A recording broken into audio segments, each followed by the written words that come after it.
Hey y'all, we've been gone for a minute, but we're back with the jump off. This is the season two premiere of Steph and Cat Talk WoW, and we are covering the first two episodes of the new season of WoW Superheroes. They have lots of new stuff that we are going to cover. Let's get it. Yeah, yeah. Making her way to the mic. They start dimming the lights. You start feeling alright. From Birmingham, home of the Teddy Longs, and the rumor stutters. More once you discover. For all of the lovers, Whitney Houston and Roman Reigns. For all of the lovers, and Mickey James and Marvin Gaye. For all of the lovers, and Sasha Banks, Janelle Monáe, Silk, Sonic, and Paige. Allow me to say, look, I just found a place, sweet escape. Every one of us, I was kinda late, 'cause I just made it off the struggle bus. Walking by the fate, 'cause I know it's right in front of us. Yo, I ain't with the hate, gotta focus on what's great. Ladies and gentlemen.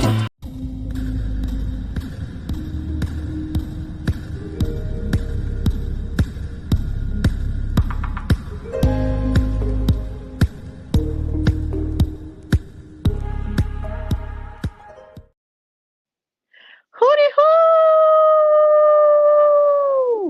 It's Friday, and we are back with a new episode of Steph and Cat Talk WoW, brought to you by the Hardy Wrestling Podcast and In Cat We Trust. It's a new season of our post show, y'all. We in here, and I am super excited to be continuing to cover this fabulous show that we are in love with and that we have been loving on for all of this time and that we will continue to do so. And it's just really exciting stuff. Of course, I'm your girl, Stephanie Hardy, host and creator of the Hardy Wrestling Podcast, HWP Extra, and co creator of this show, Steph and Cat Talk Wow, writer for Daily DDT, and color commentator featured in various promotions.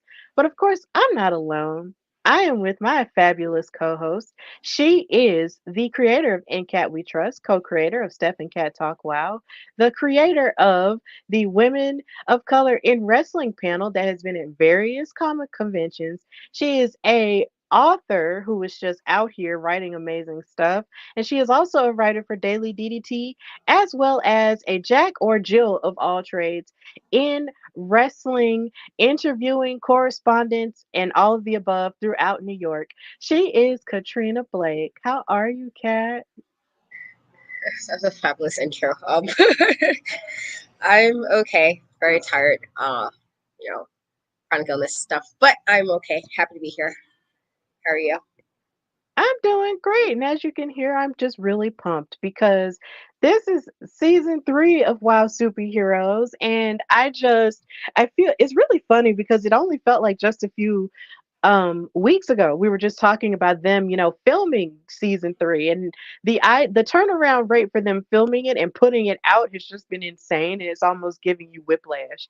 But the idea that it's out now, it started, it's just really cool. A lot of things have been upgraded. It's just really insane. Like, the first thing I wrote for the first episode was new theme song, new stage, who it is, because they got lots of new everything. They have a new ring announcer in the form of Katie Marie Jones, and we send love and positivity to Lauren Hunkley, who decided not to continue with WoW, simply because she is starting a one woman show that she's going on tour with pretty soon. So she's starting something else artistically. So there was nothing crazy that happened, but we do miss her and we love her style and everything. So now we're moving into a new era and we have a new ring announcer. We're getting new superheroes coming down the pipe the more we get into this season, and everything is new, even in terms of what we see visually on the show. Katrina, how did you feel when you saw all of the flashing lights and the new staging and everything that WoW has now? I think it was cool. When I spoke to Krush and Coach Campanelli, one of the things Coach said was that they were basically leveling up. They used the analogy a lot with themselves, but in WoW in general, that they were basically leveling it up, and this was their showing, that they were top women's promotion, and that they were basically people were seeing what we've been seeing. And so I think it's cool. I think it's a nice way to kick off a new season. I think, you know, now that you have more people watching, now that you are getting like they're going to be in Vegas. I don't know if it's taped yet or not, but It's you- this you're doing weekend. you're doing like stuff in the regard where you're now being in more places. And so in that regard, you need to kind of just sometimes just go up a step.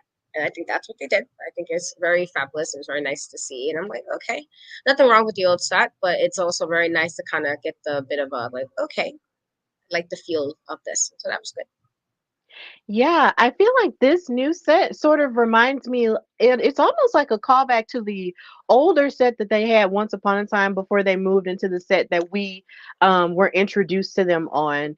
And the one that they were introduced to us on, like I really liked it. It was very intimate and cool because I was inside the Belasco Theater and I thought that was really nice. But yeah, sometimes when it comes to the exposure of things, you do have to level up. And I'm really glad that they mentioned that because you could definitely tell yesterday's price is not today's price when it comes to WoW Superheroes, baby. And they are letting you know the minute the show comes on that this is what's happening.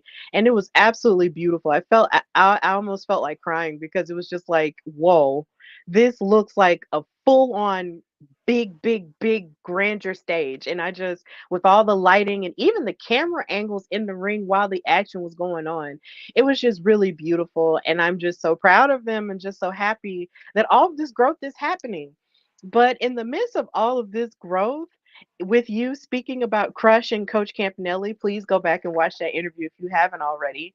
Um, the first episode of season 3 started with David McLane and WoW officials unveiling the new WoW Trios tag team titles and giving them 2 top tier. And these titles had beautiful plates, on them. And, I just thought it was really cool because they had lots of symbolism to the numbers of 3 on them. And I thought that was a really cool and intimate touch to those titles. I feel like the only thing I don't like about them is maybe like the coloring of the straps because of course, a lot of the things or at least the only belts that they have in terms of the WoW World title and the tag team titles are purple strapped. And this one was just a very dark um low key kind of a burgundy and I was just like, "Oh, this is different." And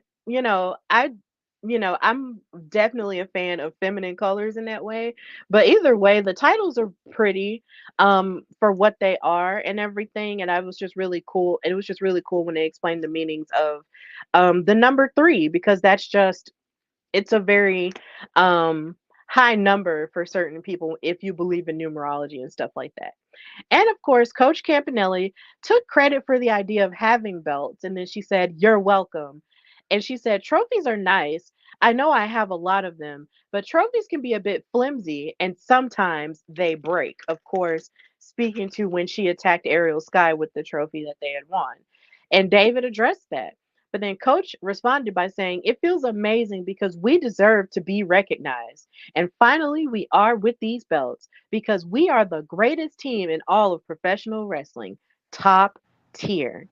And this led them into their first match in which they were defending the WoW World Trios tag titles against a new team in the form of Rave to the Grave with Chantilly Chella and Holiday and the debuting Island Girl Kalaki. And this was another moment where in the premiere I almost started crying because outside of the world of WoW, I have actually met and commentated for her action before as the Island Girl Tracy Taylor. And she was so sweet and so nice. And it's just getting to work with her was just really amazing. And she really is a veteran in this wrestling business. She's done motion capture for WWE stuff and all of the above. So to see her on television in this way just had me deep in my feelings. Like I just could not like handle it. I just had to stop for a second and then start it again because I was just so happy to see her on TV.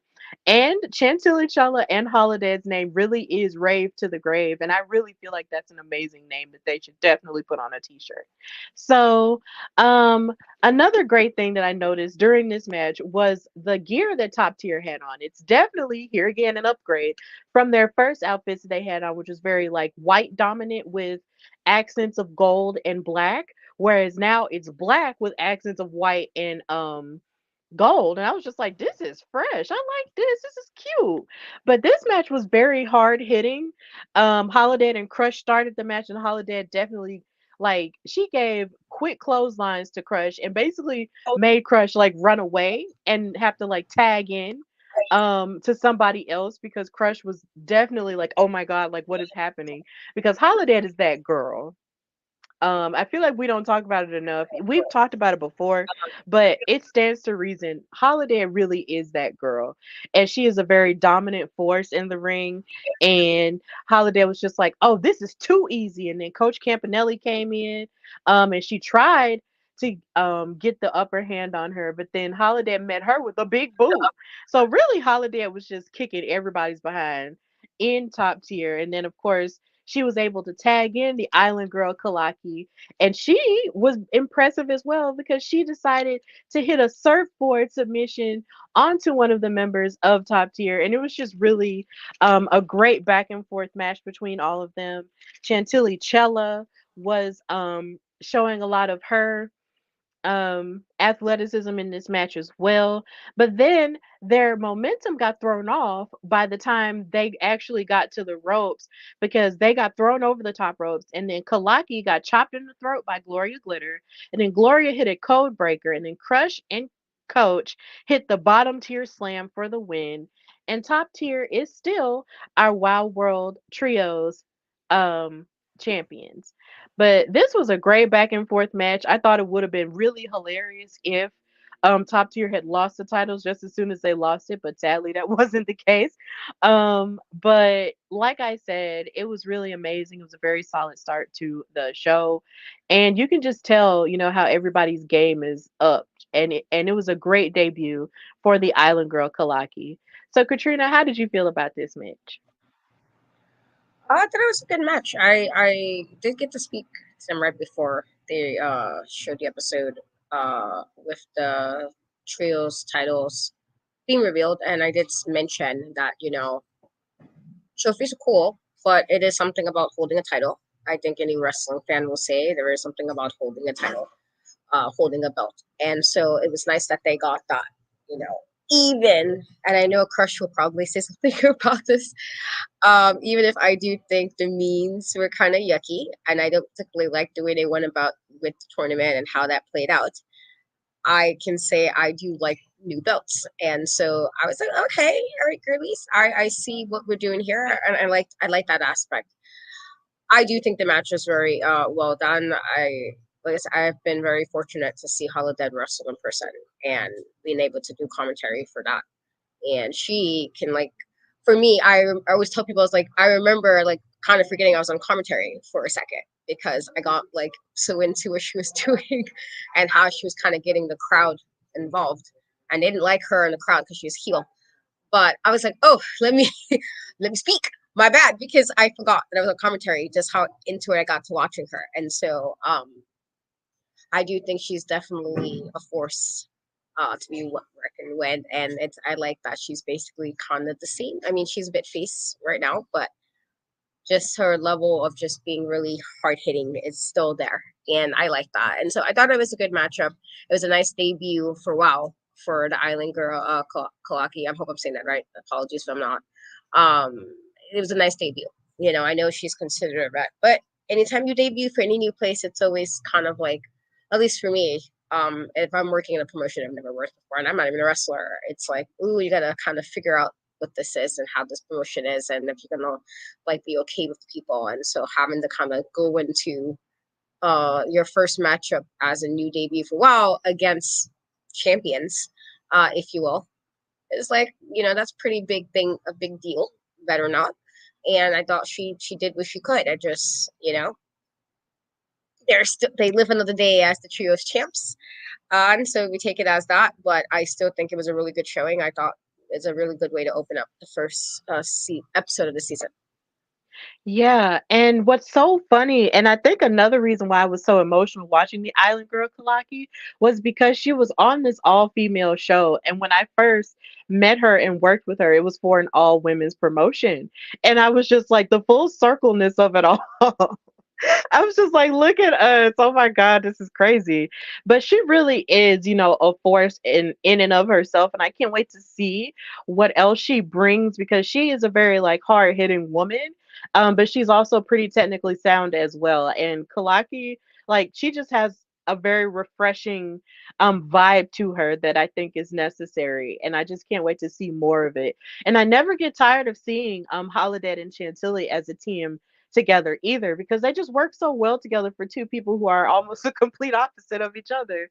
I wouldn't mind if they went after, if they were possibly like the second team of trios to win those titles, but of course, we just have to wait and see who steps up to the plate. But, they almost had them a couple of times, but we just got to wait and see. But of course, Top Tier is still out here bragging about themselves being the best team in all professional wrestling. Coach cut a promo afterwards saying that and reiterating that. So this is Top Tier's world, and we're definitely just living in it. So that's where we're at. Now, match number two was Ice Cold versus Fury. And Fury came out by herself. There was no her and Rebel Hayes this time. She was just, the heavy metal sister on her own. And when I tell you, my brain was here again broken by how good the stage looked when Fury came out with her steam and just the green that was popping off of their Titantrons or whatever facsimile there was. I was just like, they're not playing fair. They're not playing fair. I'm gagged. This is too much for me. I just cannot deal with them right now. I just can't. Like it's just so cool. Um but yeah, like everything about it was just so beautiful. Her entrance just looked like it definitely fit her, and her attitude, it was just really cool. So yeah, there was no Rebel Hayes. Fury was out here on her own. And of course, Ice Cold is definitely, starting her singles thing here again since the destruction of Exile. So Fury starts off slamming Ice Cold with a really big clothesline and gives right punches to Ice Cold's head, and Ice Cold fought back with kicks, and then she went for a double knees, but then Fury moved out of the way. There was a lot of scouting of Ice Cold's moves throughout this match. That I really appreciated, because Fury, even though we sort of get caught up in how cool she is as a headbanging queen and all of the above, she really is a strategic wrestler, and this definitely showed throughout this match. Like it was a lot of stuff that she saw coming from Ice Cold, that she was able to duck and take advantage of. It was just really crazy, and then she was powerful by giving Ice Cold a German suplex and dragging her by her hair and crushing her onto the ropes and everything with her thighs. Like Fury was just going nuts in this match, going dumb. And once Ice Cold she went for like an amazing like sort of springboard backflip, and here again Fury moved out of the way. I felt so sorry for her, because the way that Ice Cold has grown in ring since she's first started up until now is by leaps and bounds, and this showed in this match as well. But the fact that she hit that springboard off of the rope, backflipped, and didn't land and hit Fury just made me so sad for her. I was like, God dang it, Ice Cold, come on. But Fury would then hit her Flight of Fury and win the match. And they did mention on commentary that Fury is 2-0 against Ice Cold. But something different happened with Ice Cold after she lost this match. She started crashing out. She really started crashing out. She was yelling, she was spinning around, hitting the ring, hitting the apron and all of the above, screaming as she was on her way back up the ramp. And then, they even caught like an image of her backstage destroying her own locker room and even throwing her cape that she used to wear, her beautiful blue and silver cape, in the trash. And she was just really crashing out. And that just made me feel so sorry for her. And what's so weird is they showed a clip of her on social media talking about how she just really feels like she's just having, she just isn't herself anymore. So in my head, I was just like, so Ice Cold is having a meltdown? Dang. But yeah, Ice Cold might be transforming into something that we're not sure of. But yeah, it was just so sad to see her so distraught from losing to Fury. But Katrina, how did you feel about the match, and how did you feel about the way that Ice Cold was acting afterwards? I think it was a good match. And in one respect, we've been seeing for Fury, like we wasn't really sure in regards to singles, because she was with a group and then she was single, and then they put her with Rebel Hayes, and so now she's kind of doing a singles thing, and I guess them noting that okay, well against Ice Cold, she's basically beat her twice. And so them saying that, for Fury, it's like, well, are they keeping him as a team with her and Rebel, or it's just like they're kind of just doing some side missions as the jokes are, and you're doing a little side mission. Um, with that being said, I do think Ice Cold has definitely grown since we saw her in the beginning. I feel like I always reiterate that we wasn't really sure where she kind of fit in because she kind of was floating a bit. And so to finally, I guess I can understand some frustration. I don't know if I'll do all that, but I can understand some frustration of like you trying to figure things out. You found the spot that looked like it was going to be. You thrived a bit, but then somebody might have gotten too big for the britches, and that happens. And then your team is gone, and then it's like, well, what do you do now? And then what are you doing now? You're losing. So of course, you might not feel like necessarily in your best space. I don't know if I would do all of that. I feel like that was a lot. But I'm also a firm believer is look, if you're not necessarily hurting anybody in the respect, like she's not beating somebody else up in the process of being upset. We've seen, the wrestlers all the time. They'll beat up somebody else instead, beat up the referee or beat up somebody else because they're upset. Like I'm like, if you like throwing your cape, well, it's your property. I mean, it's a bit much, but it's your property, and so you're not really harming anybody. And so I feel like that's a little better than it could be. But it could possibly just mean that maybe she feels this version of her is not the version she needs it to be. So as it's been said, to level up. Maybe she feels like they need another version of her. That'll be a leveled up version of Ice Cold, and so who knows? Um, I guess we'll see. But I do think it was a good match, and it's just like I guess like I can see like I don't know if I'll do that, but I can also understand to an extent you kind of lost a couple of things in one shot. Like even with if you want to get technical, because XL were the ones who made it to the finals technically, and then that stuff happened with Coach and Krush and everything. It's like you might have felt like you even got that taken from you to an extent because the members that was supposed to be the finals for you guys weren't who you guys, you know what I mean? Like you technically had to go through something with new people you wasn't probably prepared for. Um, nobody was prepared for top tier as a team when they first debuted as a team, because it was like, oh, surprise, we did this.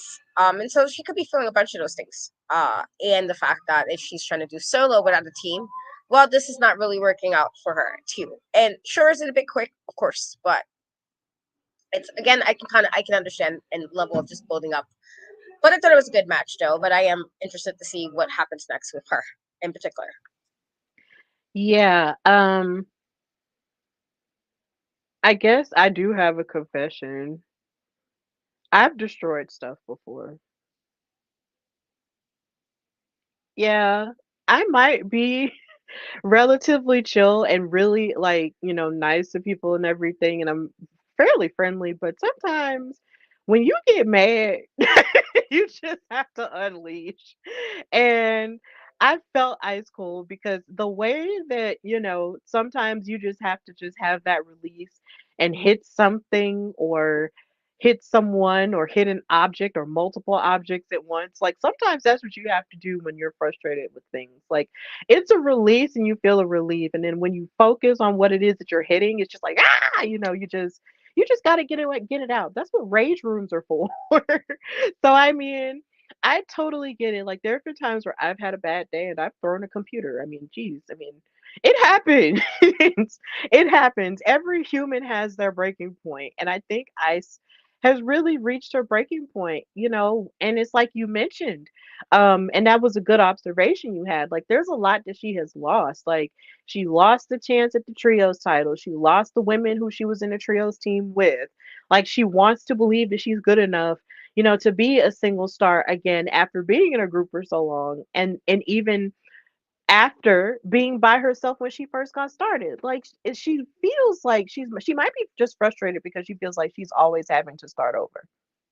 And that's a very real frustration, like in life, where you feel like, nothing is ever going to go right for you. And you always feel like you got to start from scratch. And maybe this is, her rock bottom moment to where she can just rise up and be whatever version of Ice Cold we're gonna get. That is, if she's even gonna be called Ice Cold anymore, because we've had wild superheroes go through transformations. Um, because we did have Sahara Spars become Amber Rodriguez before, so she might just make a full on change that we might not even see coming. But hopefully she'll get it together and figure it out. But Fury won this match, and it was a very great victory for her. But Ice Cold definitely took the cake with that type of crash out. So after that, we move into our third match, which was Animal Instinct, Goldie Collins and Katarina Jinx versus the Mighty Mites, Sugar and Spice. Now, Goldie, she she is definitely feeling herself more and more, to the point to where she shoved off Sugar two times, but then Sugar tagged Spice and then Goldie tagged Katarina. There was a lot of multiple tags here, but then Spice was actually able to hit a snapmare takeover onto not Katrina. Katarina, I keep doing that. It's crazy. But then Katarina reversed the momentum into a pin attempt. Spice and Sugar here showed a lot of their lucha background and a lot of their quickness that we've seen in the ring from them before. And of course, that quickness kind of just takes the upper hand on two women like Goldie and Katarina, who move relatively like slow. I don't want to say slow, but they're kind of like very calculated with their moves, and they don't mind like breaking you down a little bit, and that's something that I've come to appreciate. And then of course you have the idea that Goldie is more powerful than she appears to be. Because she will suplex you in a minute and you'll just be like, bro, what the heck? Like, you're this small. How are you doing this to me? So it was a great back and forth. Sugar and Goldie got into a brawl eventually. And there's this move that the Mighty Mites do where they sort of turn each other around with their arms that they call sort of like a do-si do.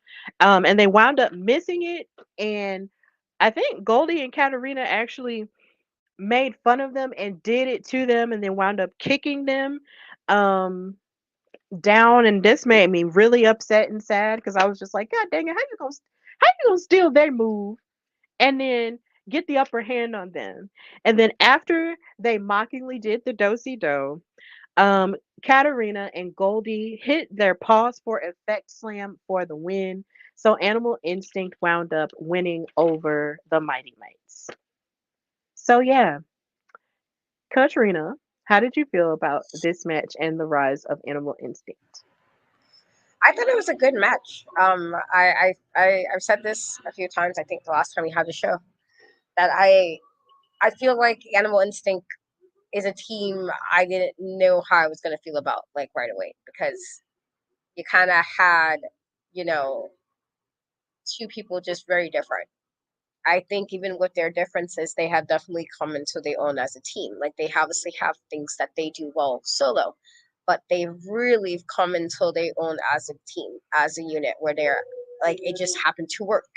Now, I do think that again, the whole cat dog person type of thing, the whole like, okay, you got the girly who wears white, you got the other girly who wears black. I think there's like some whole like yin and yangs to that, to them. But I think they've really come into their own. And this is not even any shade to like the Mighty Mites because I think they're great. But I do like when you can put a team that you're like, I'm not sure where we're going with this yet. I'm like, okay, I am pleasantly surprised. I feel like this is kind of what it was with Chantilly and Holiday. Again, two very different type of. You got the very bubbly, out there, bright pinks and purples, and then you have Holiday, who's more of a neutral colored, more calm, and yet they have also worked very well together. And so I think in this, it just they really have been really surprising me in a good way.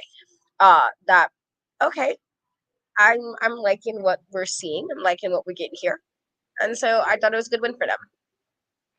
Yeah, it really was. You want to know what's so funny? When you said the whole cat dog thing, my brain was like cat dog, cat dog. Alone in the world of the little cat dog. Like my brain just thought about the thing to cat dog, and I'm just like, oh my god. Oh man, I am such a theme song addict. I just love stuff like that. But yeah, like they are a team that you wouldn't necessarily expect to operate as well as they do, but they do. And it's just it's just really crazy how, that happens in that way.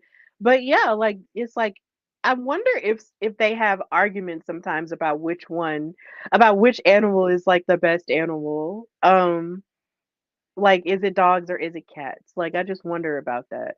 But the way that they performed, against the Mighty Mites, who are just a very formidable tag team as well, was just really interesting. Like, they basically broke them down and broke them, apart to basically get the upper hand on them.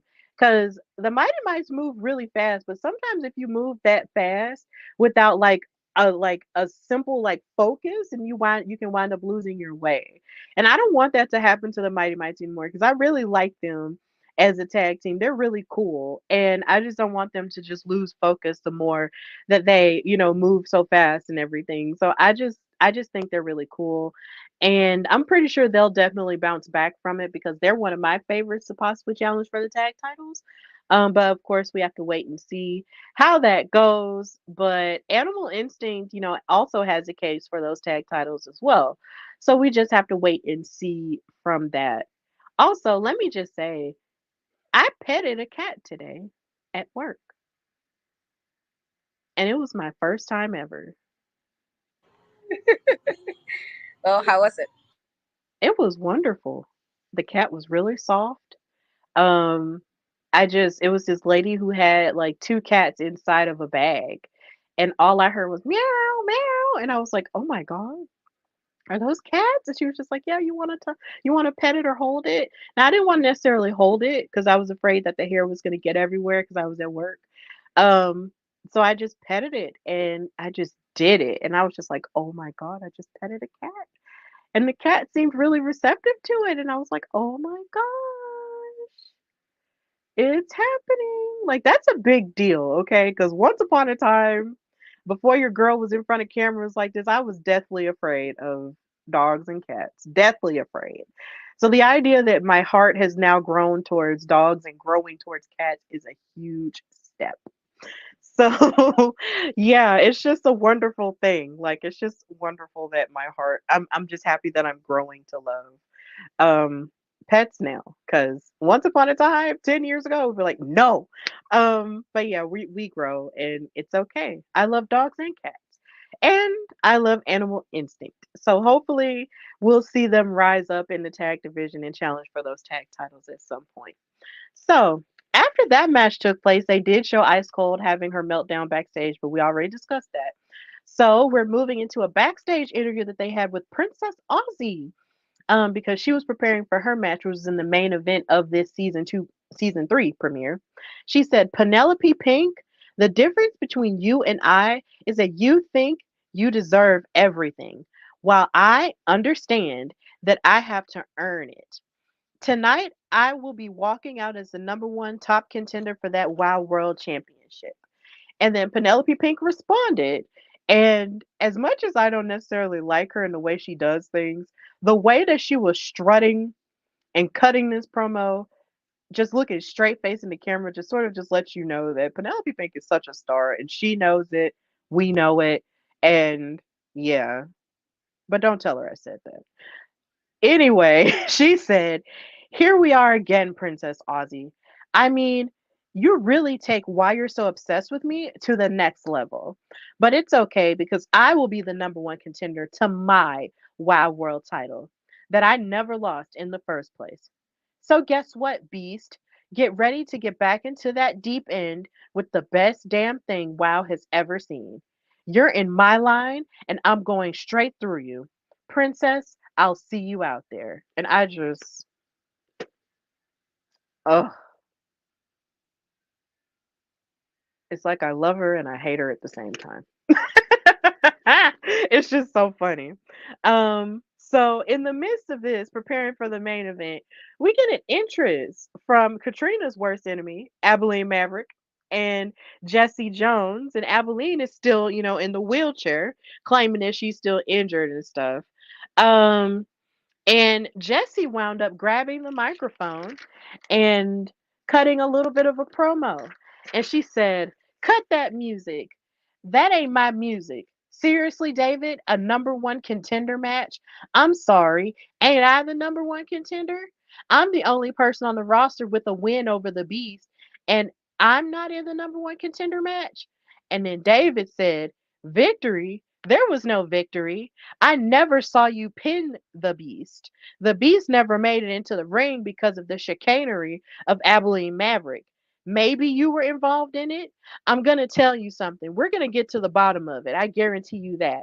And then Jesse said, "You're obviously not going to give me the number one contender spot that I deserve. Well, how about I come and watch the same two people who's been fighting for it? I'll join you." So she sat on commentary with Abilene and David and Nigel. But Katrina, before we get into the main event itself, I want to ask you, how did you feel about what Jesse Jones had to say? I'm not surprised. I feel like the one thing about Jessie is she's always this is what it is, you know? Like, is she a bit with her methods? Yeah. I don't particularly always like her methods. But she usually, for the most part, even if sometimes it sounds like, girl, I don't know this, the way we should have done this, she's always kind of, said how things was. And she's in that regard, I don't particularly like Abilene. So I'm like, ma'am, you didn't do no real, like, that's correct. You did not do real work. Every time you had a match, you were doing shenanigans, and so she not wrong. Like, again, and it's the things that she does I don't particularly like, but she was not wrong. I was like, you tell it, sis. You tell it, because that's what I've been saying. I've been saying this for months. Okay, like, and while all has been restored the way it needs to be restored, it's still leaving a little salty taste in my mouth, because why did we even have to deal with that in the first place? Like, why? Why was that little extra added? And so she wasn't wrong. I'm like, I mean, actually, if I could have gave her a high five from TV, should have got a high five for that. Like, you're right, sis. That's right. High five to that. Tell him, speaking the truth in that regard. Like, you was not, Evelyn, no, like, you should have never had the title. So she's not wrong in that regard. Um, I didn't think she was wrong. I felt like, and yeah, sure, it's a little bit biased, not particularly Abilene, but no, like, if anybody with any take my negativity out of it, anybody who's seen know that Abilene should not have been champion. Okay, I stand by this. I will argue this to the end. I would argue this. Okay, there's certain things I would argue. That's one of those things that I would argue to the end. Never should have been champion. So I don't think she was wrong. Were you saying that Jesse Jones wasn't wrong in thinking that she should have been the number one contender? Yeah, and not in regards to how Abilene kind of got involved in that situation. Mm-hmm. Yes, like, not that Jesse was doing a bunch of matches, but like in regard to what did Abilene do, but appear, And so in that regard, yes, I do think in that regard she was right. Yes. Okay, because what I interpreted Jesse as saying or as addressing was her talking about how she should have been the number one contender because she was the last person in the ring with the Beast when all that stuff went down with Abilene, with Jesse basically suckering her in so Abilene could get her goons to attack the Beast afterward. And she was strutting around with the belt and everything. And that is kind of how I took Jesse being mad about and carrying that over into this episode, saying that she should have been a number one contender, though that match did not happen due to the attack. And so, with that regard, or at least from the way I interpreted what she was saying, I felt like she was wrong. I'm sorry. I just felt like Jesse Jones was wrong in the sense that, yeah, you were supposed to face off against the Beast, and you were talking about how it was your dream to be the Wild World Champion, but yet you sacrificed it to be a part of Abilene Maverick's plan. So you don't get any chances. I feel like if you sacrificed your opportunity to get the Wild World title all because of you wanted to be a part of shenanigans with Abilene Maverick, then I feel like you forfeited your opportunity, which means you need to go to the back of the line. I just feel like Jesse, to a degree, as a WoW OG, uses a lot of that to try uses a lot of what she has done in the past and uses a lot of different loopholes and everything to make herself um be on top in her own mind, and she thinks that the rest of the WoW locker room is just supposed to fall to it because of that gravitas that she brings, and that's just not how life works, ma'am. Like, you have to earn your way the way that everybody else has to earn their way, and not just on past stuff. You got to do it with current stuff. And if the last time you were in the match with the Beast, the match didn't happen because the bell didn't ring due to some shenanigans that you were a part of with Abilene Maverick, then you need to be in the back of the line, and you need to earn your way up to that opportunity and not just get handed it to you. And yeah, she has maybe a right to be upset that the number one contendership match was between Princess Aussie and Penelope Pink, but I feel like they have a chance to earn their way into it by wrestling in this match, and they wouldn't just sacrifice it just for some crazy thing. Jessie was willing to do that. I don't know if she's on some self-sabotage type of time, but honestly, she ruined that chance for herself. And she's blaming everybody else. She's projecting her failures onto everybody else. And that might sound kind of harsh, but that's just kind of how I feel about it. Like, Jessie girl, you need to work your way back up because, ma'am, no. It just doesn't work like that. You forfeited your opportunity. Get to the back of the line. But moving on into this main event match, I loved how Penelope Pink and Princess Aussie were fighting each other in this match. When just a year ago they fought each other on the same Saturday as WWE Payback, when Trish and Becky were fighting each other in the cage, and I just remember feeling so spoiled after watching that episode of WoW and then watching Payback and watching them start that pay-per-view. I was definitely spoiled that night. Like, two great women's wrestling matches. So the idea that this is happening was just really cool for me. Jessie, of course, was just talking all of her stuff on commentary. And Abilene was just acting like she was above it all, even though she looked super cute in her outfit. Like, if not for nothing, Abilene knows how to serve a look. If we can't give her credit for nothing else, she's gonna serve a look. She's a beautiful woman. Okay. So Aussie went on the attack with lots of arm drags. There was lots of hard hitting athleticism from Penelope Pink per usual. Penelope was just being very spiteful with a lot of her hits. She hit a neck breaker and a triangle choke onto Princess Aussie. And then she even slid under the bottom rope to knock Princess Aussie down, which is something that she's known for. That's a trademark that she's done in a lot of her matches. There was even one point where Princess Aussie tried to go for her cutter from down under, but then Penelope ducked it and then hit the bedazzler DDT, but then somehow or another Princess Aussie kicked out, and then she was finally able to hit her cutter. But here's where the shenanigans get started, because y'all know Penelope Pink doesn't do anything alone.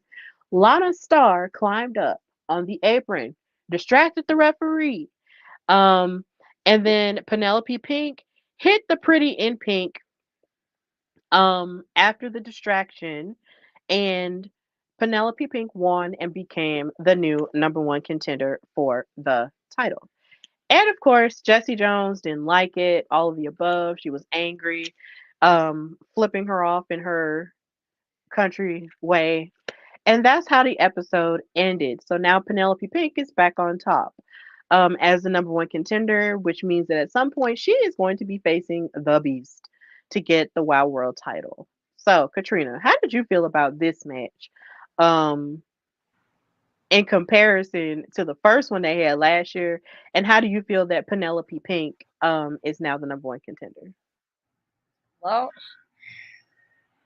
it's a weird because like I always say like we were very fortunate to kind of see the championship originally change at LA Comic Con and how she actually won that completely fair. She did. Now where we I know you know have you beef with Penelope and so you did feel away when we got down to the two ladies, which was her and Foxy Fierce. And Penelope's cool and I like Foxy as well. And so I was like, well, yay, we got two. And she did her thing, she won fair and square, became champion. And so in that regard, you're like, I always keep that in the back of my mind with certain things because it's like, oh, well, she clearly can do this fairly. I don't understand why she doesn't. And so with that in mind, and you go to their first matchup, which had like, it's like, I think my issue I have, and this is more so with Lana, is because Lana's obviously, it's kind of one of those things. Is like, are you going to turn down something that's beneficial? You know what I mean?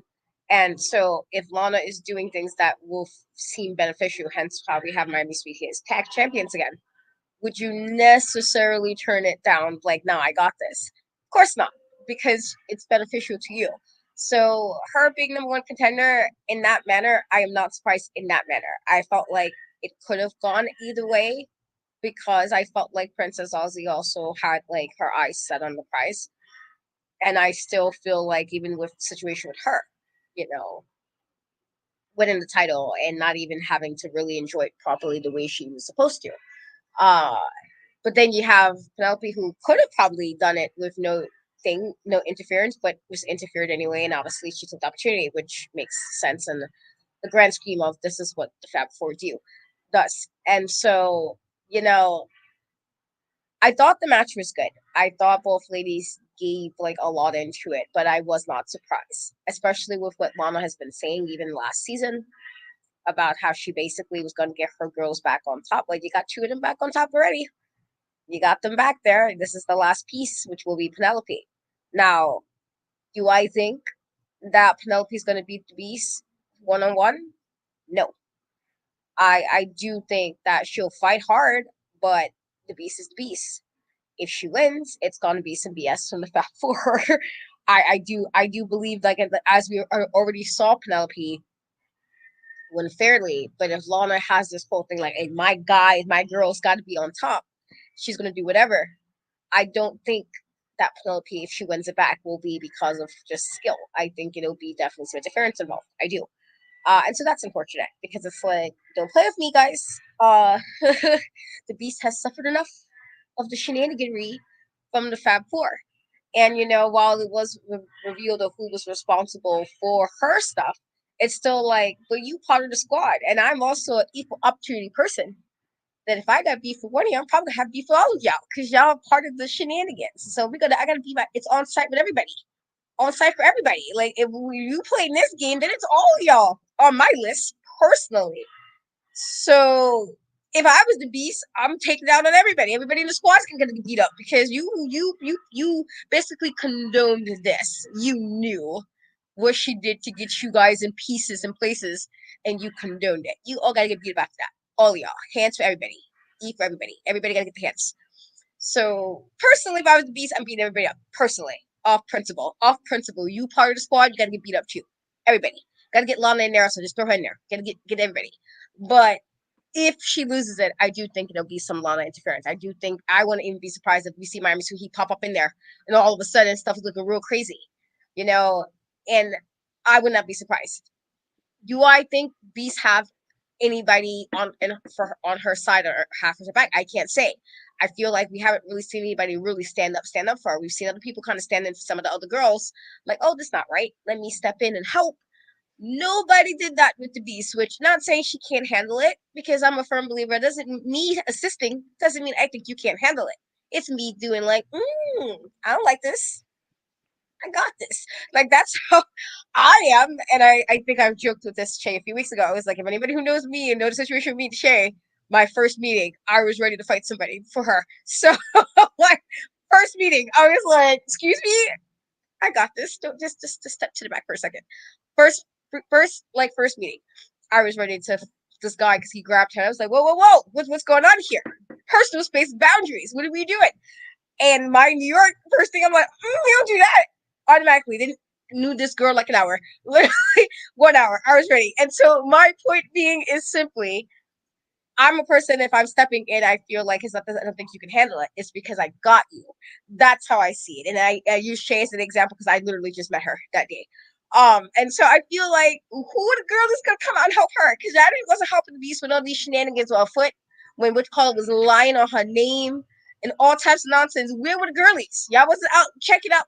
I'm not saying Beast can't handle it. She can, but somebody better step on in. If this some nonsense happens, somebody better step on in. Somebody better be like, I got this. I got you on the outside, and you handle the inside of the ring. You know, like let something happen. Don't be doing these shenanigans. I like that, but not surprised. It's unfortunate for Princess Aussie.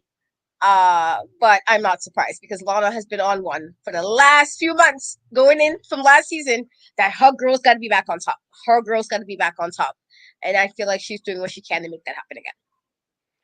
Yeah. I just loved everything you just said. But here's the thing though, you just sparked an idea. What if the Fierce sisters came out and helped the bees? Wouldn't that be like the best dose of black girl magic that Absolutely. WoW needs? I would that would bless my soul on the same level that Jade, Naomi, and Bianca bless my soul. Like when they first pointed at the WrestleMania side, I was like, hallelujah! Like I just lost it.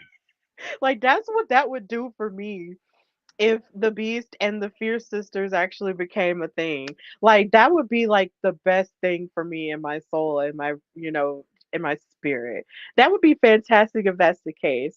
But you're bringing up very valid points because the Fab Four has shown us that they are not beneath, you know, doing something like they're definitely not above doing something that's that negative in order to, maintain their own means. Like these are people who attacked the beast after she recovered from a knee injury and beat her with a bat. Like, and she had to rehab again. And she had to give up the title because she couldn't defend it. And then Penelope won the title, like you said, at LA Comic Con, and we saw that. But it was just that's the type of stuff that the Fab Four will do in order to, justify their own means, and that's not fair.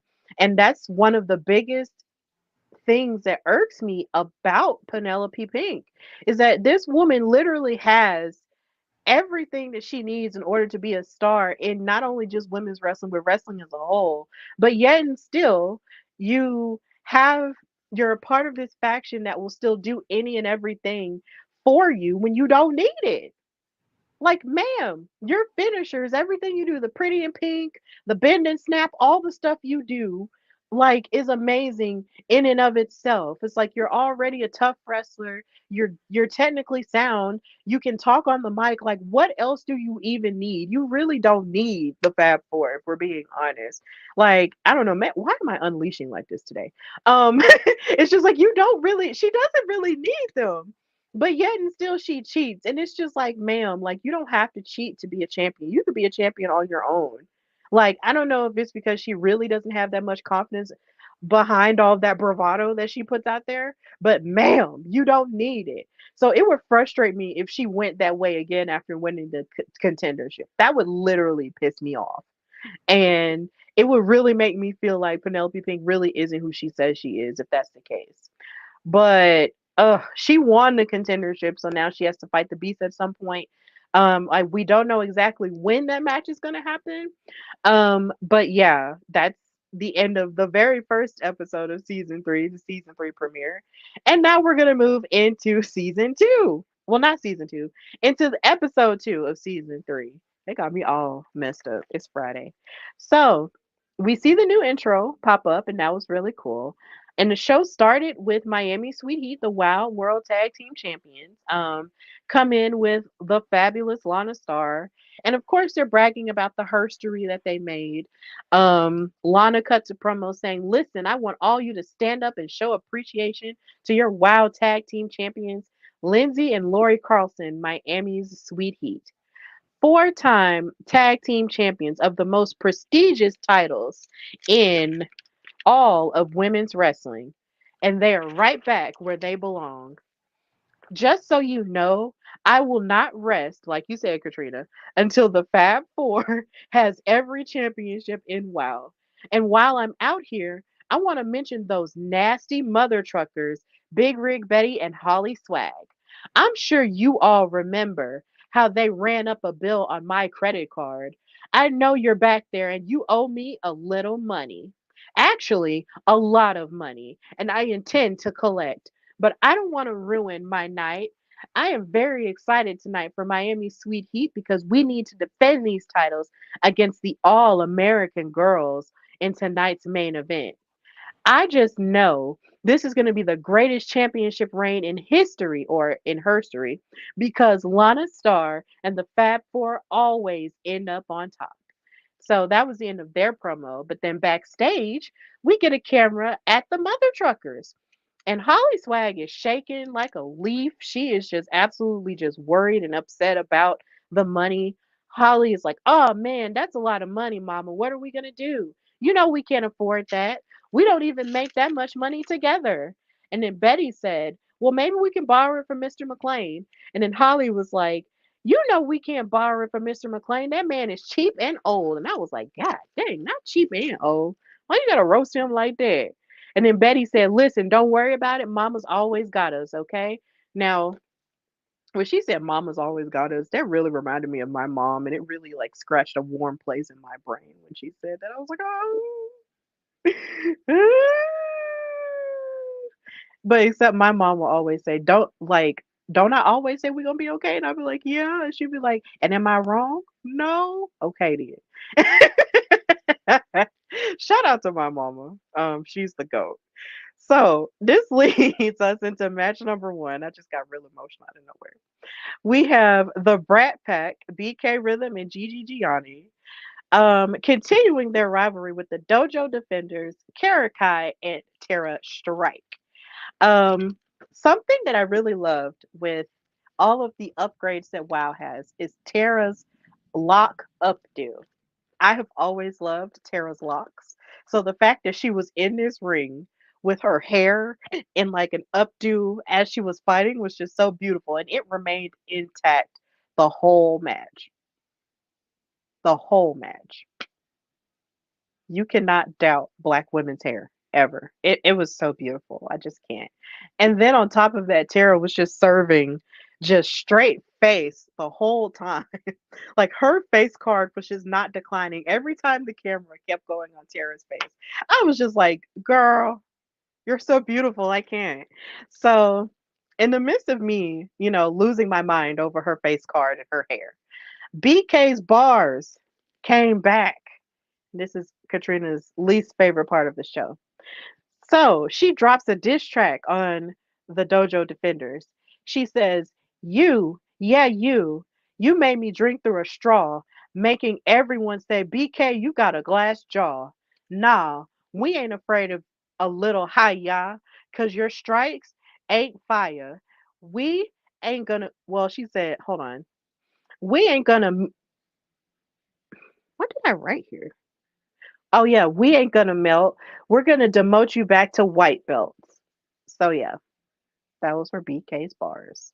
She literally said she was gonna demote the dojo defenders back to white belts.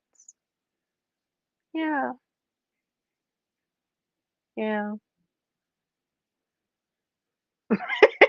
Cat is like, yeah, okay. Move on. So BK also has new gear, really like that. In the midst of this, Tara starts the match by grabbing BK's arm and almost went for that infamous kick that wound up hurting BK's jaw, but then BK ducked it and went under for a roll up pin, which ended in a 2 count. Tara proceeded to light BK up with quick strikes and a head scissors, and Tara just moves really quick, like in that first go round of the match. And I was just like, yes, girl, you better go. Then Kara and Tara bounce BK off of the ropes and then give multiple kicks to her, like that she had to suffer with, like in the chest and everything. And then Kara went for the cover and there was a 2 count. Um, then eventually Gigi was able to tag in, but she ran into a foot and a head scissors. But Gianni fought back with an innovative backbreaker, which low-key looked like it knocked the crap out of Kara at one point, but then Gigi was stepping all over Kara and then gave a forearm into her back and all of the above. And at one point, it seemed like Gigi had the upper hand on Kara. But then once she was able to release herself and tag Tara, Tara came in and knocked down both BK and Gigi. And then they both went on the attack onto BK and Gigi. And then Tara went for a code red, and the BK blocked the pin attempt, but then Tara gave a powerful kick in order to win. So the Dojo Defenders beat the Brat Pack. So, Katrina, How did you feel about this match, Tara's face card and her locks, and BK's bars? You already know how I feel about BK's bars because BK's bars every time I'm just like must be, I guess. So I didn't care about her bars, but I did like the gear. Um, not the bars though, not the bars, never the bars. I thought it was a good match. I know you say you was looking at face card, just it's just the beauty of high cheekbones. That's what that is. It's like the high cheekbone, like you get the angles. But I thought it was a good match. With see, this is my thing. As I said before with BK, you can't talk all that smack and then you lose. That is the worst kind of like. There will be no time after that. You're gonna try to drop a bar on me. There's nothing you can say before you even start getting ready to take the mic. I'm gonna take the mic out of your hand. Let's put this down gently, straight down. Because no, you're not talking to me crazy, and you lost. Like that's crazy work. You can't be yapping and rapping and all that stuff, and then you lose it. It's like so you didn't believe in your own self. It's crazy stuff. It's crazy work. Personally, I wouldn't take that. I would be like, as soon as you even start doing some bars, let's just turn the mic off. See, this is why I probably be a heel. So turn the mic right off. We're not dealing with that. No, you're not talking no smack anymore, and I beat you. And this happens a lot with BK. She's talking a lot of smackety smack, and then she loses. And I'm like, so what have we learned here? Maybe I don't know. Don't write something you don't write a check you can't cash. That's the completely weird way of saying the correct saying of that. But I thought it was a good match. And I was glad Doja defended this one because I'm like, see, BK every time I try to, she came out with new gear, and I'm like, maybe this will be a new leaf. Nope, nope. Here she goes some bars that made no sense because she lost. So what have we learned here, BK? What have we learned? Use this next time. Just maybe talk smack after you win because then it'll make more sense. Maybe I'll be like, what I mean, I might not still like bars, but at least you won. And so I can't even talk too much smack about that because you won. But talking like that and losing is crazy stuff. Couldn't be me, personally. But I thought it was a good match. Yeah, it's just funny. BK really does have a legitimate reason to be angry though, because we've seen them fight each other like maybe 3 times now, between last season and this season. And BK has a legitimate reason to try to get her lick back. Like Tara did injure her, even though that wasn't her intention, I'm sure. But she injured her. So BK really does want to prove a point against the dojo defenders at this juncture. But at the same time, if you really want to prove a point, like just get in there and fight. But then again, BK's a rapper, so she's going to, express herself in that way. She's gonna, pull out a diss track and, diss anybody she's in the ring with because that's just her thing. But at the same time, it could have like her work in ring also could have been a little bit more lethal when it comes to, what she said she was going to do to them. And it turns out that that wasn't the case this time. And even with Gigi performing as well as she did, it just still wasn't enough because the Dojo defenders are young and hungry. And I just really appreciated how great this match was. I can't wait to see more of the Dojo defenders and everything they have to offer as a tag team.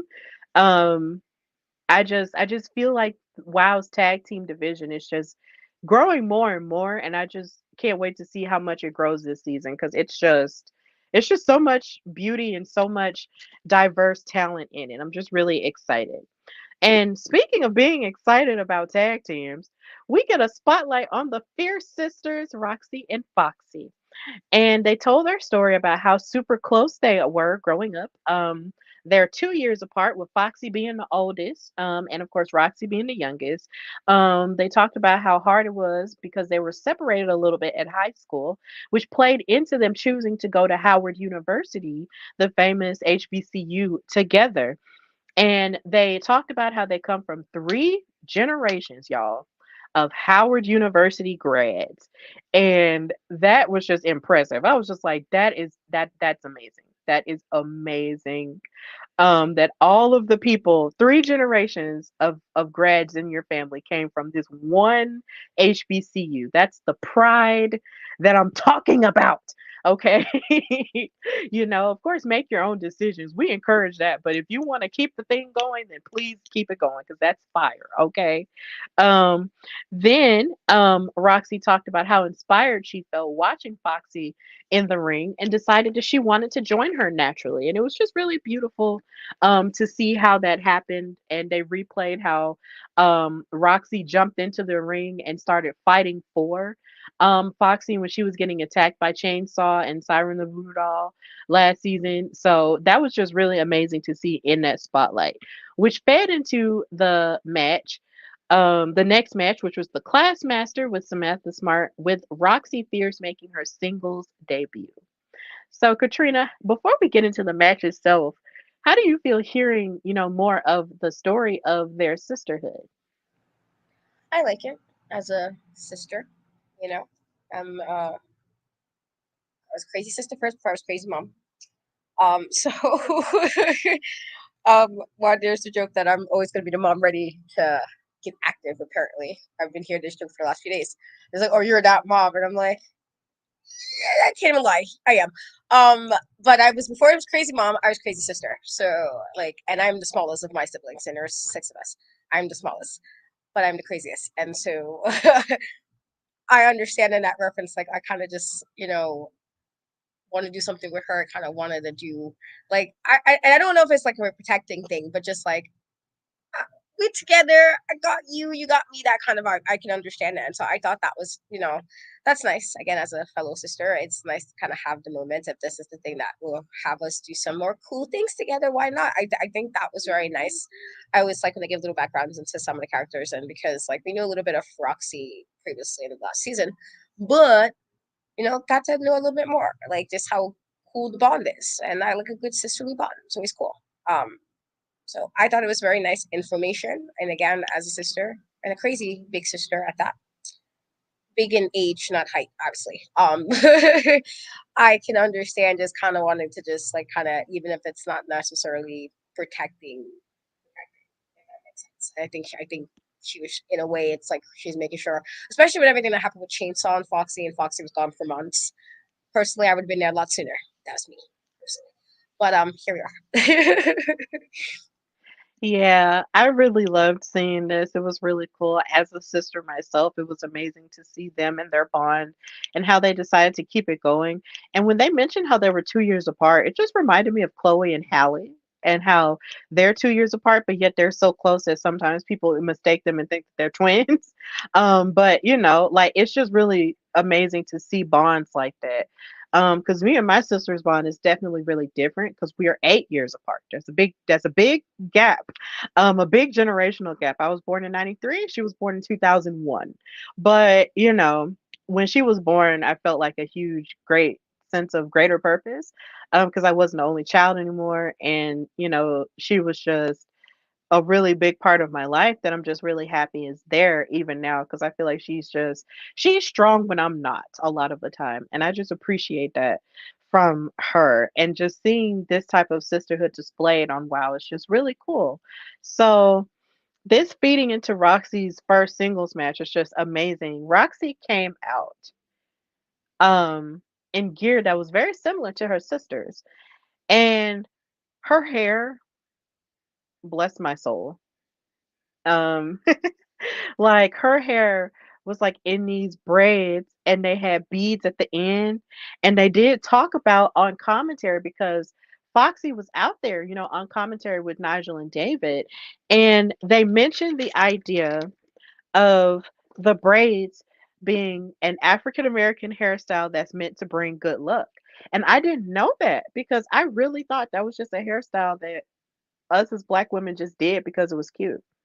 Um, I had no clue that that meant good luck. So that made me happy that they were actually able to address that in a healthy and intelligent manner. Kudos to y'all. I love that. So in the midst of the match going on, there was submission work that Roxy showed against the class master. She was trying to bend her arms in the first go round of the match. But then, of course, class master took a cheap shot to Roxy's back. And then Roxy actually tripped up class master with a drop toe hold and hip checked her into the ropes. Um, Another impressive part was watching Roxy give two stinger splashes and a drop kick to Classmaster, which was a 2 count. And I was just like, y'all could have ended the match right there because that was fire. But then, of course, Classmaster was using all of her power to spear Roxy and then hit a snapmare takeover and was kicking Roxy in the back and in the chest and everything. And Classmaster proceeded to try to submit her out with the scholar collar. But then Roxy was smart enough to reverse it into a pinning attempt. And then Roxy attempted three clotheslines, but then it didn't phase Classmaster because she's big and she's hard to knock down. But Roxy even applied a dragon sleeper in this match, but a lot of the things that she was doing just wasn't enough. And Classmaster proceeded to try to destroy her a lot of the time, but then she kept going for splashes, but then Roxy kept ducking out of the way. But finally, um, Classmaster lifted Roxy, I mean, not Roxy, yeah, Roxy into the detention driver and won the match. And this disappointed me, but a lot of the time when it comes to debut matches, it's not guaranteed you're going to win. And we've seen that countless times on WoW, so I wasn't too worried. But in my heart of hearts, I wanted Roxy to win like so bad. I was like, come on. And she was doing so good too. So I was just like, come on, Roxy, you can do it. But then she lost. And I was like, no, but it's okay. And afterwards, Samantha cut a promo talking about how there's an IQ inferior spectacle unfolding in front of our very eyes, and how a parade of desperate wrestlers groveling for a shot at her title. Mind you, she doesn't have like a physical title, but I guess her being a manager, I don't know, or her being the best manager, I guess. I don't know. She said, "We operate at a level much higher than that, don't we? We don't beg for matches, we earn them by winning. And that is precisely what we'll continue to do. If you want to be on the right side of history, go ahead and bow down to the rightful owner of the WoW World Championship title, the Classmaster."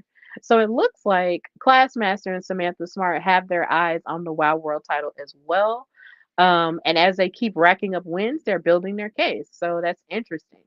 But Roxy did a heck of a job in her first singles match. She did really good, and I just love, how good it was. So it was great. So Katrina, how did you feel about this match and how Roxy did?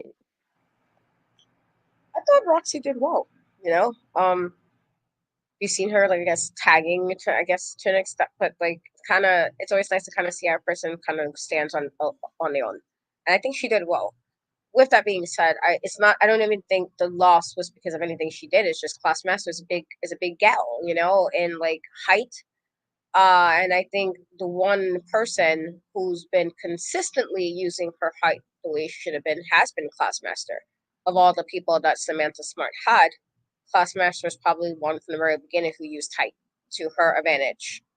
And so I think it was a good match. Um, I think it was a good match. I think like Classmaster just used what she has, and I feel like she's been doing that very well and doing that consistently. I think that's something Samantha. I can see maybe why she put Classmaster's the person she wants to win the title is because of the three she's had, and she's had GIJ, and she's had the disciplinarian. She's the one person who's been using certain set skills. Like, okay, you're a big girl, use it. And I think in that it was just one of those situations that not that Roxy wasn't good, it just was Classmaster might have been a tad better because she had some size to her. And I feel like, not saying that the smaller girlies can't do it because I'm all for smaller girlies doing their thing. I'm a petite woman, so I say this all the time. But in this, I feel like Classmaster has really been using that to her advantage, and it's been kind of giving her wins over the last few months. And so I thought in this regard, it was one of those same situations that she lost. She used it to her advantages. Samantha clearly put all her backing behind her. I don't even know how she feels about disciplinary. And I feel like she kind of tossed her to the side too, which she kind of had her as one of your first girlies as well, even before you had G.I. Jane. You had the disciplinarian. And so it's kind of weird that she kind of like felt like she tossed her to the side as well. But it was a good match. Yeah, sorry, first of all, sorry about that. We having technical stuff, but yeah, it was a good match and okay. It was a good match. And just the idea of, Roxy not even backing down from someone like the Classmaster is just insane. Like, that just goes to show that she already has the heart to be a champion or the heart to be, a superhero in this. And I really like that showing from her. And I just really wanted her to win so bad. But yeah, it just seems like Samantha really has put all of her eggs into the Classmaster basket, and with good reason, because the Classmaster really can, throw down. Like, that is a big woman who will definitely destroy you and not think twice about it. And she'll call you dumb in the midst of it. So, yeah, it's really interesting how that has happened at this point. So, yeah, I wonder if there's just so much of a target on the Wild World title that everybody and their mama is coming for it, and the Classmaster coming for it. I feel like it's low key about time she challenged for it because I feel like she is probably one of the only women that could stand toe to toe with somebody like the Beast and not be afraid because they're very, very evenly matched. And I can't wait to see that match happen if it does. So we just gotta wait and see. But Roxy Fierce though, she did that. And that's all I have to say. So, moving into match number 3, we had the Sylvia Sanchez, La Bandita versus Tormenta. And speaking of upgrades, Tormenta has red hair now. Red hair. Excuse me. Red hair. When we first saw Tormenta, she had blonde hair, and the blonde hair was eating, but the red hair is eating too. And I'm just like, woman, yes. She popped up with that red hair, and I said, okay, ma'am, okay, it's time to go. We're locked in. We're locked in. It's good. So Sylvia came out here, didn't have Angel Rose with her, which was interesting. But I guess maybe we'll get more answers as to why that is later.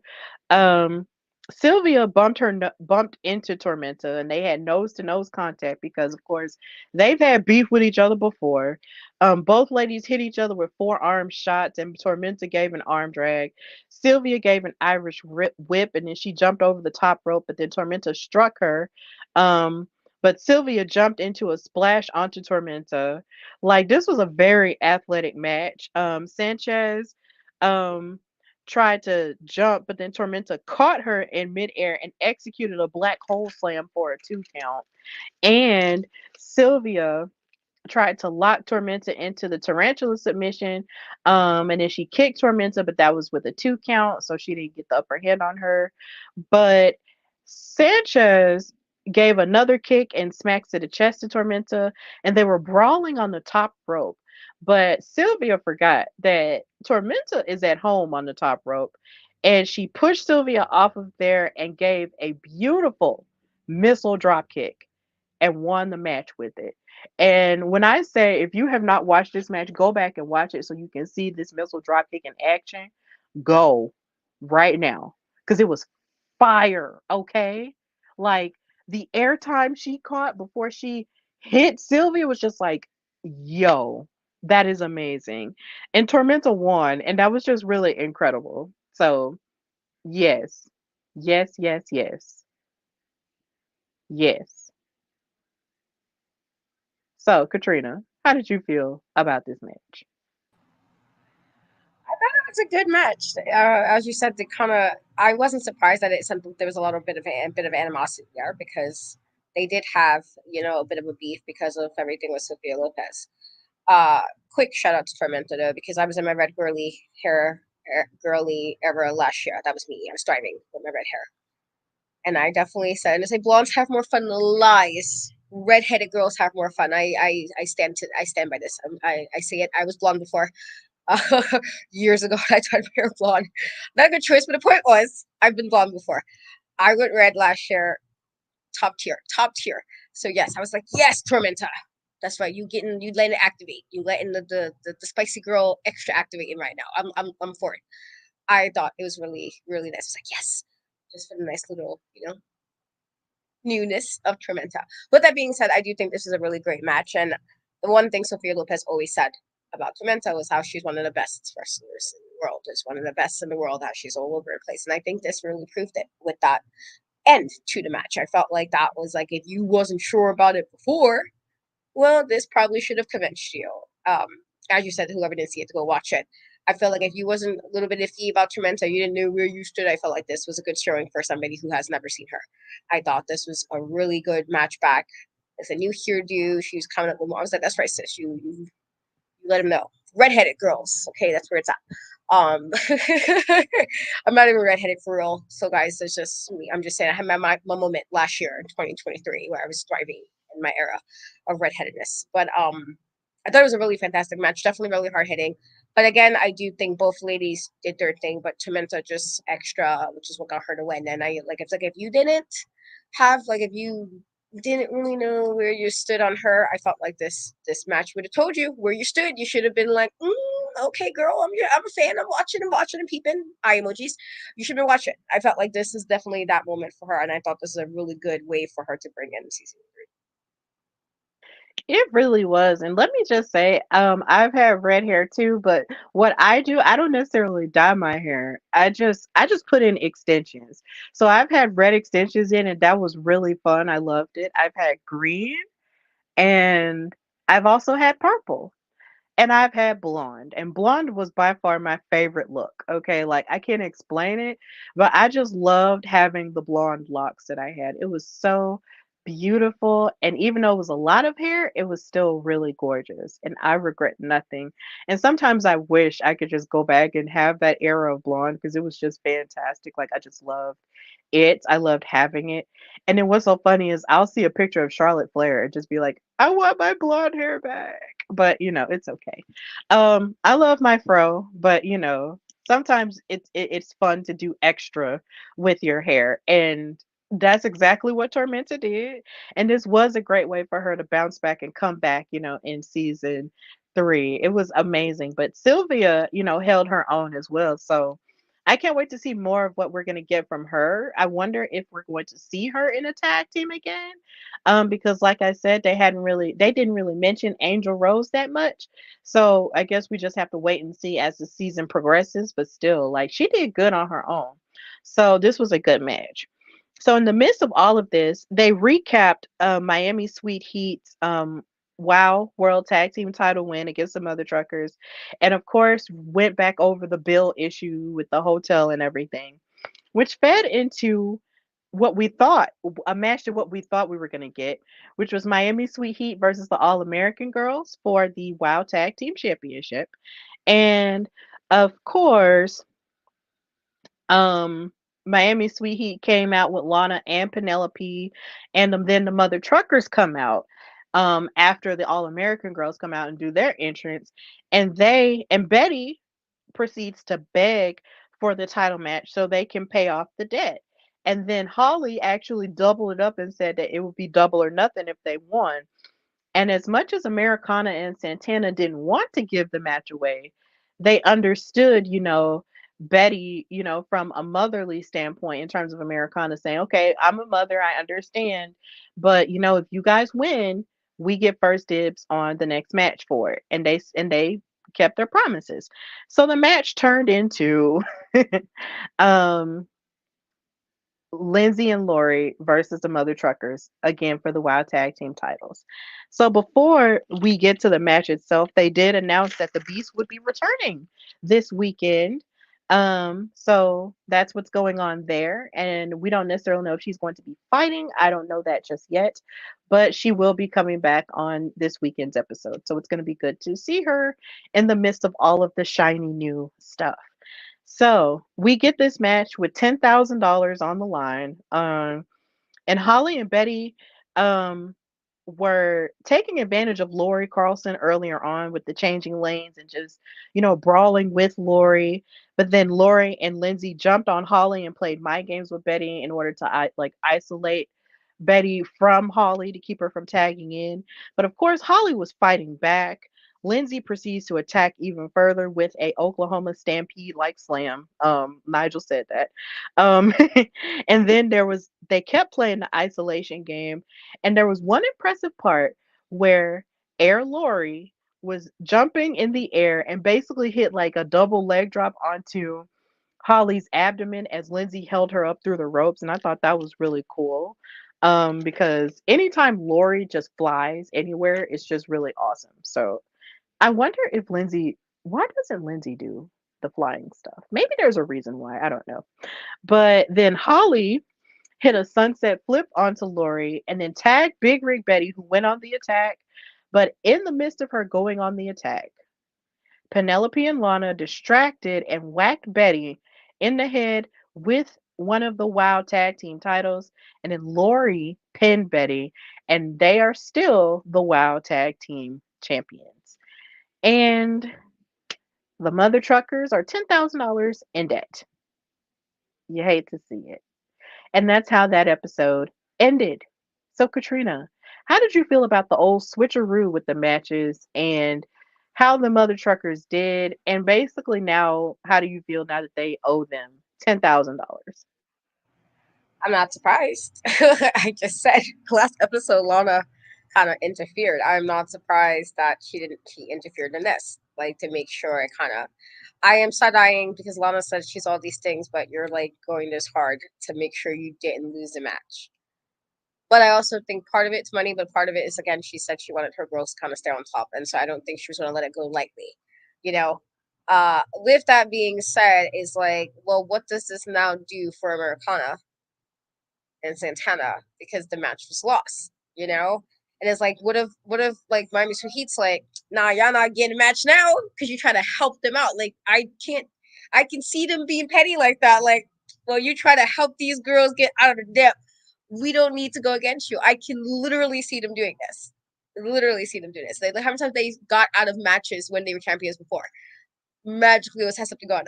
Always magically getting out of matches. I feel like what does that do for them now? And while I can understand as a mom, I can get it also, but no. Like, I'm so sorry. I feel like a part of it is like I am a mom. I feel like I'm probably a lot more empathetic about a lot of things. I really am, and I will try to help my very last. But in this situation, if I were to really hard for something and I have an opportunity knowing who the opponent is, I'm sorry, girlies. Don't think I'm gonna be. Yeah, no, I don't think I will personally be going for that. Knowing who the opponents are, knowing who the Fab Four are, I would not have agreed to that because they're not. You know what I mean? Like you had to have known they were gonna do some nonsense. There's no way they went into that thinking there will be no nonsense. Look how they've been trying to do all the switcheroo and everything. I don't know why the mother. Like I said, I get it. It was like, oh, we don't have this, and I totally understand that from that. As Joker said, in this economy, that joke is a joke for a reason. People say in this economy because it's tough. I totally get it, and I get the mom aspect. I truly do. But also, you have to know who your opponents are. And in this guard is the Fab Four, and you cannot trust in anything they say or do. You have to know they're gonna pull some nonsense, and they did. And now here we are with possibly you have no shot in a match because I feel like they're gonna do some rigmarole. I feel like they will. I feel like they will. And now y'all still owe money. So what have we learned here? I feel like this is one of those situations like you gotta think, what is the lesser of the two evils? And the lesser of the two evils is now two people might be out of one. Now you gotta owe some money that you owed, but you really owe the money. And now you might have cost somebody else a tag title shot. And that I don't know if I would agree to that because I know who the Fab Four. If it was somebody else, I'm like, all right, you know what? I can understand. But the Fab Four, you can't play around like that. I'm like, you already look back that they was like, oh, y'all gonna go in, let me interfere so you guys will lose. You had to know they were gonna do some shenanigans. You had to know. You had to know. And not saying they wouldn't have done shenanigans to the All American girls. I'm sure they would have. But the point is, now they can really be like, you try to finagle your way. You were scared. I won't even be surprised if it's like, oh, y'all was scared of going against us, and this is why you had them do it. Like that's the nonsense they would say. Like this is literally on cue of what the nonsense they go about all the time. They've been going for the last two other seasons. So now here we are. You now still owe money. You are titleless, and you might have cost another team a title. So I don't think that was smart. I do think they tried, but again, you're dealing with Lana, who's on a hell-bent storm to make sure everybody is being the way they need to be. And unless you had it in a situation where you knew Lana or nobody could be involved in it, where that might have been more fair, you can't put nothing past the Fab Four. And so I don't know if this was the smartest deal. And now look where we are. So I already know this is going to play out in the next few weeks because it's Fab Four. What do you expect? I feel like this is right on par of how they are. as a group. Yeah, it is. They were a little bit too trusting, but of course, when it comes to matters of money, some people can just be really desperate sometimes. And I feel like in this case, Betty was just really desperate to try to make something work. And the quickest thing, I guess, was for her to get into a match, and just win the pot and stuff like that. But at the same time, I almost wish that her and Holly would have just been creative and thought of another idea as opposed to just going towards a match and then now making it double or nothing. You're definitely right, Katrina. Like I feel like something else could have been done outside of them now having to owe double the money. Um, but I guess that's just how it went. And then when it comes to the Fab Four, you can't trust them. You cannot trust them as far as you can throw them. You're right, Katrina. You really can't trust them. They are always going to play dirty and play to their own means. So I guess in that aspect, they were just a little bit too trusting, in terms of hoping that maybe they could win the titles and everything will be fair and square. Nothing is ever fair and square with the Fab Four. Okay. It's unfair and octagon. That's what it is. So it's just too much. But now, they have to owe all this money. And maybe they can, do a car wash. Maybe they can sell world's best chocolate. Maybe they can just, I don't know, just do something, and hopefully it won't demoralize them. Like I hope that Miami Sweetie don't pull no stupid stuff and be like, "Oh, well, you could work for us," and then blah blah blah, and that'll be a way to pay it off. Like that would make me so sad. But you just never know. But either way, that's how episode 2 of season 3 ended. And now we've reached the end of our time together. Thank all of you guys so much for watching us live. And of course, if you aren't able to watch us live, you can watch us on both of our YouTube channels, and go to our live channel things and you can watch the new episodes that we're having. Um, like I said, we're going to continue to cover WoW as much as we can and probably get more interviews and stuff this season because the stuff that they've got going on in this season is going to be lit and we're going to get lit with it. So thank you guys so much for supporting us and supporting this show as we continue to do it and love on women's wrestling as a whole. And yeah, so Katrina, tell everybody where they can find and follow you and what you've got going on. You can find and follow me on Cat We Trust, the Ease of Doing in every place but Twitch, Facebook, and YouTube. Just kind of keep a lookout on my channel. I know I've been like so behind, but it's literally just been a crazy year between momhood and trying to do like 20 million things as always. That's my problem. Doing too many things and not having enough time to just rest. And so I pay for it, which is what I'm kind of doing now. But like, I do have some new interviews. I am doing spooky season again this year. So I'll be having some spooky content coming out. So if you guys know me, I love Halloween's my favorite. I'm already doing like 3 costumes this year. It's crazy work. It's bad. But point is, this is my favorite time of the year, spooky season. And so I am happy that we'll be doing some content, and I'm gonna have some wrestlers along for some of it. So just kind of check on my channel for that. Awesome sauce. So know that you can follow me, your girl Stephanie Hardy, on Instagram and X/Twitter at Queen Steph Hardy. Follow the Hardy Wrestling Podcast on Instagram at Hardy Wrestling Podcast and on Twitter at Hardy Wrestle Pod. Listen to HWP everywhere you get your podcasts, at Spotify, Apple Podcasts, Google Podcasts, if that still exists. I'm not entirely sure. Amazon, and iHeartRadio. You can listen to it there. You can also subscribe to the YouTube channel, which is the Hardy Wrestling Podcast with the logo on there with HWP in the middle of the ring. And of course, read my work on Daily DDT. I have a new article where I talk about my top 5 New Day moments. It was really great getting to write that, even though it was a little bit hard because how in the world can you narrow it down to 5? But I did. Please read it and all my other works that I have on Daily DDT as well. And next week, I will be, I'm trying to decide if I want to create content about the Mr. McMahon documentary, but I'm not sure. Um, it was really dark, but either way, um, you can also catch some of my content that I'll be making and creating for Bad Blood next week. I will be in Atlanta. I'm really excited about it because the way that this pay per view is being set up, You would think it was WrestleMania, and it's not. But I'm really excited about it. And it's going to be in Atlanta, which is one of my favorite cities to be. So if you're in the Atlanta area and if you want to say hi, if you see me walking around, I'll say hi. We'll speak. We'll chop it up and all the things. So with that in mind, thank you guys so much for supporting us on Steph and Cat Talk Wow. Watch Wow Superheroes. Please watch them. They have a 24-hour Wow channel on Pluto TV, so please check that out. Watch the matches on their YouTube channel, and of course, you can go on wowe.com and check out where it comes on for you in your state or country by using the city, state, or zip code, and you can find out where it comes on for you on regular TV if you want to do that. And just continue to support these ladies as they grow into the premier women's wrestling brand. And of course, this has been Steph and Cat Talk Wow, brought to you by the Hardy Wrestling Podcast and In Cat We Trust. And until next time, bye, y'all.